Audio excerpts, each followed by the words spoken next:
شاید وہ یہ کہنا چاہ رہے ہیں کہ اللہ تعالیٰ بڑا غفور رحیم ہے، جو مرضی کر دے رہو بخشش ہو ہی جانی ہے. تو سر اگر یہ کسی کا کانسیپٹ ہے نا تو اس کو قرآن کی الف بے نہیں پتا. ڈاکٹر اسرار صاحب رحمہ اللہ تعالیٰ میرے استاد ہیں، میں نے ان سے بہت کچھ سیکھا ہے. اللہ تعالیٰ ان کو نیک کاموں کا اجر دے اور ان کی برائیوں سے درگزر فرمائے. یعنی وہ بیان القرآن آپ سنیں نا تو لگتا ہے کہ یار قرآن جس طرح نازل ہوا ہے وہ اس طرح پریزنٹ ہو رہا ہے. جس نے قرآن نہیں پڑھا نا وہ تو یہی سمجھتا ہے کہ شاید اللہ تعالیٰ کو ایک بوڑھی نانی اماں ہے جس نے یہ لوگ پیدا کیے ہیں اور ایک شغل ملا گیم ہے، اینڈ پہ ساروں کو ہی چھوڑ دے گا. جناب اگر یہ معاملہ ہوتا تو انبیاء اور کتابیں آتی. امام محمد غزالی نے کیمیائے سعادت میں لکھا ہے کہ جو علماء ممبروں پہ چڑھ کے لوگوں کو یہ بتا رہے ہیں نا کہ اللہ تعالیٰ بڑا غفور الرحیم ہے اور وہ سب کو بخش دے گا چاہے جس طرح کی مرضی زندگی گزارو، وہ اصل میں یہ بتانا چاہ رہے ہیں کہ اللہ تعالیٰ کے پیغمبر جھوٹے تھے نعوذ باللہ، ان کے ساتھ جو کتابیں نازل ہوئیں یہ اس میں جو وعیدیں آئی ہیں کہ جو نافرمان ہیں ان کو دوزخ میں جھونکا جائے گا، یہ سب کا سب جھوٹ ہے اور وہ یہ صحیح کہہ رہے ہیں. پھر امام غزالی کہتے ہیں ایسے علماء واجب القتل ہیں. میں آج کے کسی میٹھے میٹھے مبلغ کے اوپر قتل کا فتویٰ نہیں لگا رہا. امام غزالی کہہ رہے ہیں کہ جو اس قسم کی رحمت کی آیات سنا سنا کر ان کا غلط مفہوم بیان کر کے خدا سے دور کر رہے ہیں. یہ تو یہودیوں کا یہی تو عقیدہ تھا. سورۃ البقرہ میں آتا نا، وہ کہتے ہیں کہ ہمیں اللہ تعالیٰ چند دنوں کے لیے ڈالے گا دوزخ میں پھر نکال لے گا، ہم تو اللہ کے چہیتے ہیں. اللہ تعالیٰ ماتا تم نے کوئی عہد لیا ہوا ہے اللہ سے؟ سورہ بقرہ شروع میں اسی لیے ہے کہ تم سے ایک پہلے تم سے زیادہ لاڈلی امت تھی، اس حوالے سے کہ اس میں زیادہ پیغمبر آئے، 3 کتابیں نازل ہوئیں، تورات زبور انجیل. لیکن جب انہوں نے ہم سے روگردانی کی تو ہم نے دیکھو اسے ضربت علیہم الذلہ والمسکنہ، ان پہ ایسی ذلت اور مسکنت آج تک تاری ہے. تو سر یہ باتیں کرنا تھانے دار والا معاملہ نہیں. قرآن کا اسلوب ہی بڑا سخت ہے، اس میں کوئی شک نہیں. اور میں اکثر بتاتا ہوں 2011 کی بات ہے، ہمارے محلے میں ہی ایک مسجد یعنی لڑکیوں کا ایک مدرسہ ہے اہل حدیث کا.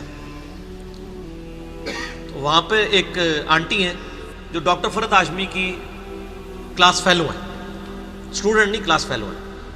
تو وہ رمضان میں دورہ قرآن کرواتی تھی. تو میں نے اپنی وائف کو کہا، اس وقت 3 بچے تھے ماشاءاللہ 4 ہیں، میں نے کہا میں بچے سنبھالتا ہوں، تم نہ رمضان میں پورا قرآن گو تھرو کرو.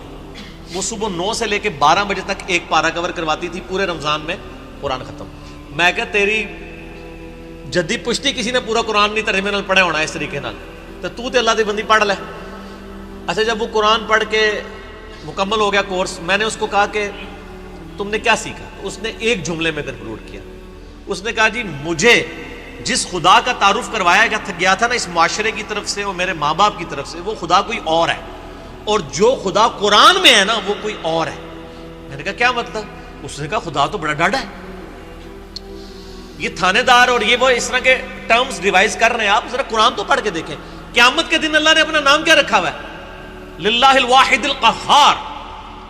لمن الملک اليوم للہ الواحد القہار. آج کے دن کس کی بادشاہت ہے؟ اس اکیلے قہار کی جو سب پہ چھایا ہوا ہے. سورۃ المومن میں آتی ہے آیت، جسے سورہ غافر بھی کہتے ہیں. پھر صحیح بخاری میں حدیث ہے، نبی صلی اللہ علیہ وآلہ وسلم ایک چوراہے سے گزرے، کچھ اصحاب جو ہیں وہ ہنس رہے تھے. آپ رک گئے. آپ نے فرمایا جو کچھ میں جانتا ہوں نا تم جانتے ہوتے تو بہت کم ہنستے، زیادہ روتے. تو نبی علیہ السلام کا تو مبارک زندگی میں تو بڑی سنجیدگی ہے. اگر کوئی یہ سمجھتا ہے کہ بغاوت کی زندگی گزارے، اپنی مرضی کی زندگی، نہ، دنیا جو اللہ کی مرضی کی گزارے گا آخرت پھر وہ اس کی مرضی کی ہوگی. لیکن جو اپنی مرضی کی دنیا گزارے گا آخرت پھر اللہ کی مرضی کی ہوگی، یعنی دوزخ میں. وَلِعَوْذُ بِاللَّهِ تَعَالَى اللَّهُمَّ أَجِرْنَا مِنَ النَّارِ. یہ اتنا معاملہ آسان نہیں ہے. اللہ تعالیٰ سورہ حجر میں فرماتا ہے، اعوذ باللہ من الشیطان الرجیم، نبی عبادی انی انا الغفور الرحیم. اے نبی علیہ السلام میرے بندوں کو خبر دے دو کہ میں بڑا بخشنے والا مہربان ہوں. لیکن پھر ساتھ ہی فرمایا کہ ان کو یہ بھی بتا دو کہ میرا عذاب وہ بھی بہت سخت ہے. بیلنس کرو. باقی یہ ٹھیک ہے، بخاری مسلم کی حدیث ہے کہ نبی علیہ السلام نے فرمایا کہ اللہ تعالیٰ نے مخلوقات کی پیدائش سے پہلے اپنے پاس عرش پہ یہ عبارت لکھ لی تھی کہ میری رحمت میرے غضب پہ سبقت لے جانے والی ہے. لیکن کس معاملے میں؟ باغیوں کے لیے نہ، ان لوگوں کے لیے جو پوری ایفرٹ پٹ کریں پھر بھی ان سے معاملات سیدھے نہ ہو، اللہ کی طرف رجوع لائیں۔ قرآن میں کہیں یہ نہیں ہے کہ ڈٹ کے گناہ کرو، باغی بنے رہو میں توبہ قبول کروں گا۔ قرآن میں ہمیشہ آیا ہے کہ آپ غلطی کر بیٹھو، اللہ کی طرف رجوع لاؤ، اس کے بعد اپنی اصلاح کرو، اللہ تعالیٰ کو بخشنے والا مہربان پاؤ۔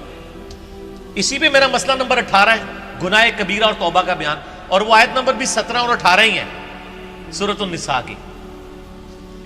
میں وہ پڑھ بھی دیتا ہوں۔ اعوذ باللہ من الشیطان الرجیم، بسم اللہ الرحمن الرحیم۔ انما التوبۃ علی اللہ، اللہ کے ذمہ ہے ان لوگوں کی توبہ قبول کرنا۔ کن لوگوں کی توبہ؟ للذین یعملون السوء بجہالۃ، جو گناہ کر بیٹھے جہالت میں، انجانے میں ان سے غلطی ہو جائے، گناہ ہو جائے، ثم یتوبون من قریب، اس کے بعد فوراً توبہ کر لے کہ یا اللہ غلطی ہو گئی، کو فجر کے بعد لیٹ اٹھا کہ یا اللہ معاف کر دے، کوشش تھی، الارم نہیں سن سکا، میں ابھی پڑھتا ہوں مجھے معاف کر دے، اس طرح۔ تو جو پڑھے ہی نہ، اوکے جی اللہ تعالیٰ نے کہا میں بڑا غفور رحیم ہوں۔ پورے قرآن میں میرا چیلنج ہے طارق جمیل صاحب کو بھی، میں ان کی بڑی عزت کرتا ہوں، بلکہ سب سے زیادہ میں نے ان کا دفاع کیا ہے جب ان کے خلاف ناسبیوں نے بھونکنا شروع کیا ہے، میں ان سے بڑی محبت کرتا ہوں، میں ایسٹ سمجھتا ہوں امت کے لیے۔ لیکن میں طارق جمیل صاحب سے پوچھتا ہوں پورے قرآن میں کہاں لکھا ہے کہ باغی رہو تو میں معاف کروں گا؟ قرآن تو کہہ رہا ہے اللہ کے ذمہ ان لوگوں کی توبہ کا قبول کرنا ہے جو جہالت میں گناہ کر بیٹھے، ثم یتوبون من قریب، اس کے بعد فوراً توبہ کر لیں، فاولئک یتوب اللہ علیہم، پس ایسوں کی توبہ ہے اللہ فرماتا ہے میرے ذمہ، وکان اللہ علیما حکیما، اور اللہ تعالیٰ علم والا اور حکمت والا ہے۔ علم ہے اس کے پاس لیکن اس کی حکمت ہے، ڈھیل دیتا ہے کہ چلو توبہ کر لیں۔ اور اگلی آیت وَلَيْسَتِ التَّوْبَةُ، اور اس کی تو کوئی توبہ قبول نہیں ہوگی، یہ میں نہیں کہہ رہا ہوں طارق جمیل صاحب، یہ اللہ کہہ رہا ہے، للذین یعملون السیئات، جو کہ گناہ کرتا ہے، حتی اذا حضر احدہم الموت، یہاں تک کہ جب اس کی موت کا وقت آ جاتا ہے، قال انی تبت الآن، وہ کہتا ہے یا اللہ میں اب توبہ کرتا ہوں۔ وَلَلَّذِينَ يَمُوتُونَ وَهُمْ كُفَّارٌ، اور نہ ہی ان کی توبہ قبول ہوگی جو کفر کی حالت میں مرے، یعنی وہ پہلے مسلمانوں کا ذکر ہو رہا ہے، کافروں کو اللہ نے الگ کر دیا ہے، یعنی ایسے مسلمان جو موت کے وقت توبہ کریں ان کی بھی توبہ قبول نہیں اور کافروں کی بھی۔ اولئک اعتدنا لهم عذابا الیما، ایسے لوگوں کے لیے ہم نے دردناک عذاب تیار کر رکھا ہے۔ اللہم اجرنا من النار، اللہم اجرنا من النار، اللہم اجرنا من النار، اللہم من احییتہ منا فاحیہ علی الاسلام ومن توفیتہ منا فتوفہ علی الایمان۔ تو یہ تو دیکھ لیں، یہ تو قرآن کی ڈاکٹرائن ہے، آپ اس کو تھانے داری والی معاملہ کہہ رہے ہیں اور یہ کر رہے ہیں۔ باقی ٹھیک ہے کہ اگر ایک بندہ گناہگار ہے آپ اس کو یہ کہیں کہ توبہ کر کے اللہ کی طرف آؤ، وہ 99 قتل والا واقعہ بھی ہے نا بخاری مسلم میں، ہم نہیں کہہ رہے مایوسی پیدا کریں، لیکن ہم کہہ رہے خام خواہ لوگوں کو امیدیں بھی نہ دلائیں۔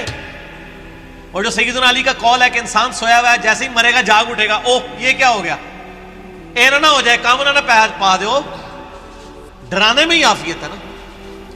اور آپ کا ڈر کا غلبہ ہی ہوگا تو تب آپ گناہوں سے بچیں گے، صرف خوشخبریوں سے نہیں بچیں گے، ٹھیک ہے۔ میں آپ سے کہتا ہوں اگر دنیا میں یہ آفر کی جائے اللہ کی طرف سے کہ جو مرضی یاشی کرو عذاب کوئی نہیں ہوگا لیکن جنت نہیں ملے گی، سارے کہنے کے جنت ہی کئی لوڑ آتی ہے جنت بنا لینا، پریکٹیکل چیک کر لیں۔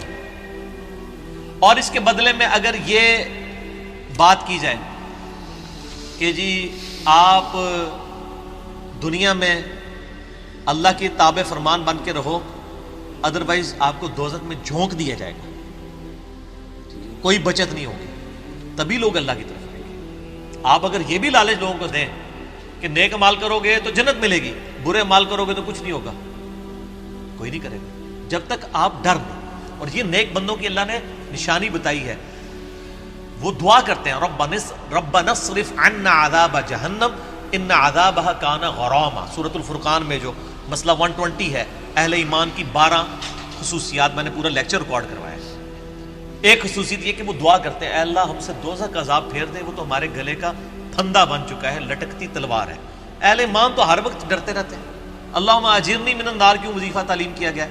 جامعہ ترمذی میں حدیث ہے سیدنا عثمان جن کو 3 دفعہ جنت کی بشارت ملی ہے، جب قبرستان جاتے تھے اتنا روتے تھے کہ داڑھی آنسوؤں سے تر ہو جاتی تھی. لوگ کہتے تھے یہ کیا؟ تو انہوں نے کہا میں نے نبی علیہ السلام سے خود سنا ہے کہ قبر آخرت کی منزلوں میں سے پہلی منزل ہے، جس کی یہ منزل کامیاب ہوئی اس کی اگلی آسان ہوتی چلی جائے گی، اور جو اس میں پھنس گیا اس کی اگلی مشکل در مشکل در مشکل ہوگی. تو حضرت عثمان کو سمجھ آ گئی تھی یہ تھانے داری والا کنسیپٹ جو آپ نے اس کو نام دیا. ہم تو تھانے داری نہیں کہتے، ظاہر ہے خدا نے دنیا بنائی ہے اور وہ اسٹیبلش کرنا چاہتا ہے کہ لوگ میرے تابع فرمان ہو. گنڈا گردی کرنے کے لیے تو اس نے دنیا نہیں بنائی ہے. تو یہ بڑا کریٹیکل ایشو ہے، اور اس معاملے میں نا مجھے بڑا دکھ ہوتا ہے اس قسم کے واعظین سے. وہ اللہ تعالیٰ کی رحمت کی آڑ میں لوگوں کو اس طرف مائل کر دیتے ہیں کہ وہ الٹا جنہوں کہتے ہیں نا کہ وہ گاٹے فٹ ہونے والی تعلیمات ہو جاتی ہیں، اس سے لوگ پھر نیگیٹو رزلٹ نکالتے ہیں. آپ بیلنس بیان کریں. ہم کبھی نہیں کہتے کہ آپ جو ہے نا وہ اس قسم کی باتیں بیان کریں کہ جس کی وجہ سے لوگ اللہ تعالیٰ سے متنفر ہوں. آپ دونوں طرف کے مسائل کو بیان کریں. اسی قسم کی آیات جو ہے نا جی وہ یہ آگے سورۃ النحل کی آیت نمبر 119 ہے. ثم ان ربک للذین عملوا السوء بجہالۃ، پھر اس کے بعد تمہارا رب ان لوگوں کے بارے میں جو جہالت میں گناہ کر بیٹھے، جو لوگ ثم تابوا اس کے بعد وہ توبہ کر لیں، من بعد ذالک گناہ کرنے کے بعد، واصلحوا اور اپنی اصلاح کر لیں، ان ربک من بعدھا لغفور الرحیم، بے شک اللہ تعالیٰ اس کے بعد ضرور غفور رحیم ہے. کس کے بعد؟ جو اللہ کی شرطیں پوری کرے گا. کیا شرط ہے؟ جہالت میں گناہ ہوا، پھر اس کے فوراً بعد توبہ کی اور اپنی اصلاح بھی کر لی. خالی چھڑی توبہ نہیں. یا ایھا الذین آمنوا توبوا الی اللہ توبۃ نصوحا، اے ایمان والو اللہ کی طرف ایسی توبہ کرو جیسا کہ توبہ کرنے کا حق ہے. اب یہ ڈاکٹرائن کلیئر ہوگی. جو توبہ کرے وہ اصلاح کرے، ان ربک بے شک تیرا رب من بعدھا اس کے بعد لغفور رحیم ضرور بخشنے والا مہربان ہے. میرا چیلنج ہے، قرآن میں کہیں یہ نہیں ہے کہ آپ باغی ہو جائیں اسی طرح زندگی گزاریں. ترمذی میں روایت ہے کہ موت کے غرغرے سے پہلے توبہ قبول، لیکن کس کو پتہ ہے کہ کس وقت موت کا غرغرہ آ جائے گا. تو اس قسم کی باتوں سے ڈیسیو نہیں ہونا چاہیے. ایسے واعظین کی ان کو بھی سمجھانا چاہیے، اور میں ان سے یہ کہوں گا قرآن پڑھیں تو آپ کو پتہ چلے گا کہ آپ کی ڈاکٹرائن جو ہے وہ بالکل کتاب و سنت کے خلاف ہے. ٹھیک ہو گیا.